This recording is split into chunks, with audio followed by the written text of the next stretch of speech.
Welcome to this LEX 18 Digital Conversation. I'm Dia Davidson.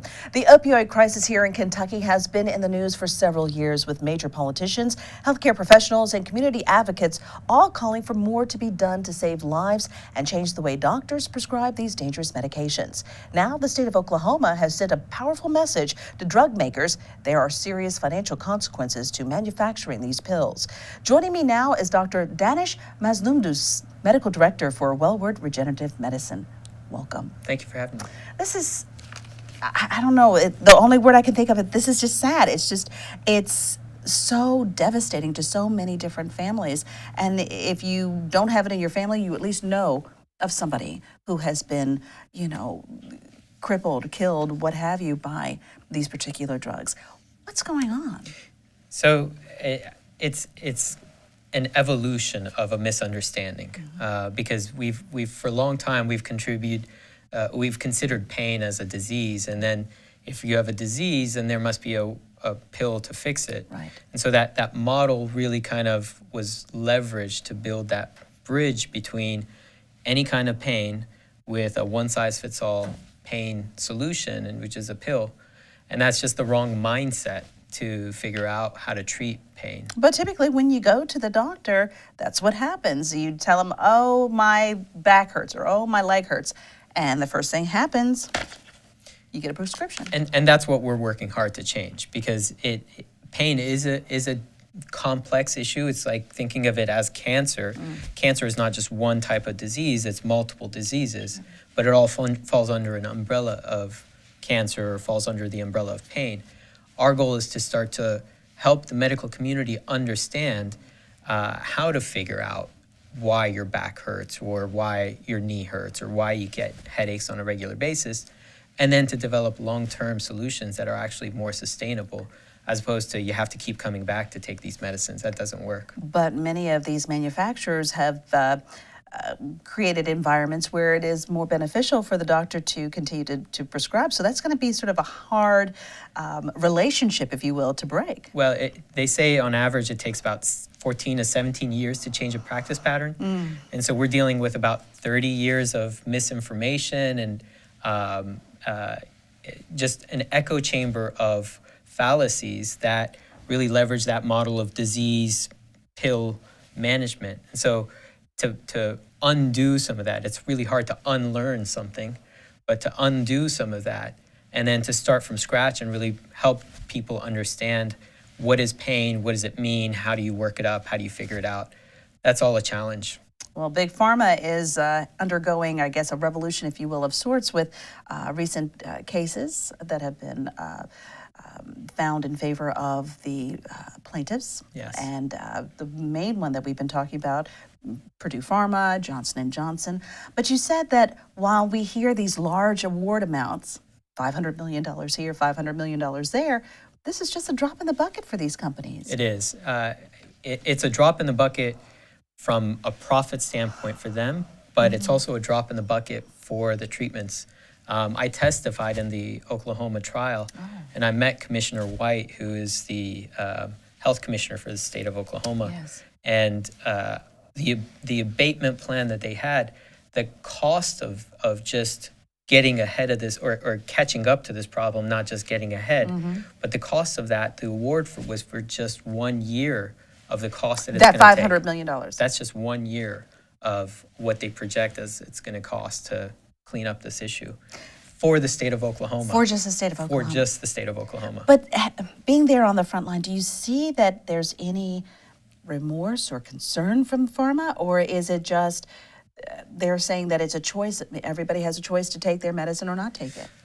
You know, that's a hard question to answer. I mean, I can't speculate on that. However, I think that the decisions that were made that evolved into this problem were more corporate-based decisions. It's just looking at numbers and seeing how they can grow and develop, as opposed to really looking at the consequences of what the implications are. And it's easy to look in retrospect and malign. I don't think that really moves us forward. Right. We primarily need to focus on how do we how do we rectify the issue? How do we undo some of the learned mythology? How do we get the patients who have lost hope in healthcare because they've gone through this cycle of hope and despair where they're given a pill and said, this is going to cure your problem. Right. It doesn't. And then they feel like, well, I've tried everything, nothing else works. When you've reached that point of despair, it's really hard to have hope again. Sure. But that's really what we're trying to do, is reinvigorate that hope that, yes, there are better solutions, but it's a challenge. So then let's talk about some of the better solutions that Wellward offers to patients out there. So we have a methodology that we call HEAL.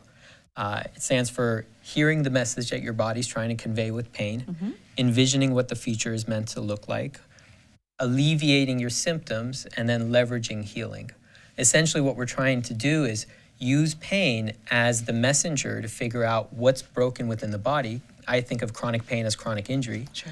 And then what is the obstacle that's preventing your body from healing that or fixing that? And how do we stimulate that to happen? And well, the sexy stuff is the regenerative medicine that we practice, right. using growth factors and stem cells to repair damaged tissue. But it can be as simple as just changing your nutrition to eat better, give your body the building blocks to start to fix it, fixing things, and getting the right movements or getting the right exercises. Exercise is kind of, I say it's the fountain of youth. It's the way that we repair. Right. It's just a matter of helping people understand what exercises are helpful versus what could be exacerbating the problem. So this is more of a mind over matter, if you will. I don't say that, because mind over matter gives the assumption that the pain is unreal, that you're just creating it.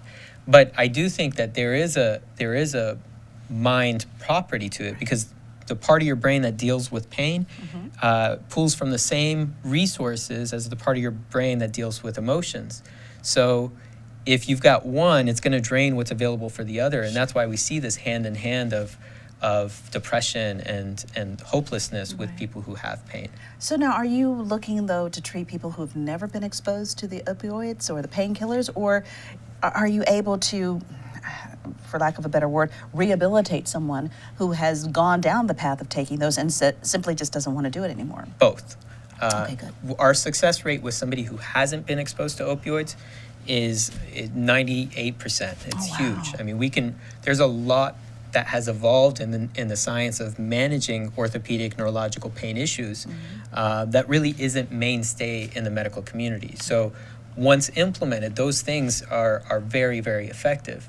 But even for the patient who has gone down the road of opioids and has the motivation, has the drive to seek a better solution, the opportunities are there. One of the things that we're doing is we're doing ketamine infusions in the clinic. Ketamine is an old anesthetic, but we find that it actually helps undo some of the chemical changes or neurological changes that opioid cause in the brain. And it allows us to more rapidly get the patient down to lower, more manageable doses. Really? Along with improving their sensitivity to pain. Because one of the things opioids does is it actually changes how the brain sees pain signals. There's essentially two parts of the brain, one that sees the signal coming in and the other one that cares about it. And opioids will turn this off, but it won't turn the one that sees the pain. So if this side is not getting the feedback, hey, message received, we're going to care about this pain. And keep wanting more and more. It's just going to keep getting worse and worse. And so that's why people who have been exposed to opioids actually have more pain. They have higher pain sensitivity than you and I would. You're kidding. Yeah, that's one of the myths that has not been discussed. I mean, they say if I take my medicine as prescribed, I'm not going to have a problem with it. But that's not true. Just the simple daily exposure to pain medications changes how your body processes pain. And to undo that takes a lot of work. Well, like I was telling you, when I had my daughter, they wanted to give me Percocet. And I told the nurse, no, thank you, I didn't want it. I said, just give me some Tylenol, And she looked at me like, really? You just want Tylenol? Is it that we as consumers need to kind of put our foot down in the beginning and say, no, thank you? Or should we go ahead and trust and maybe take it a little bit and try to wean ourselves off? What's kind of your... Well, I think that's kind of the travesty of this problem, is that it's undermined the trust that people have in healthcare. And that's not something that should ever happen. we should have a healthy skepticism about every decision that we make.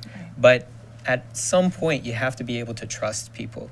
And what we're trying to do is restore that trust that people have in healthcare and help them understand their conditions so that they can make just as much of an informed decision as the clinician who's trying to advise.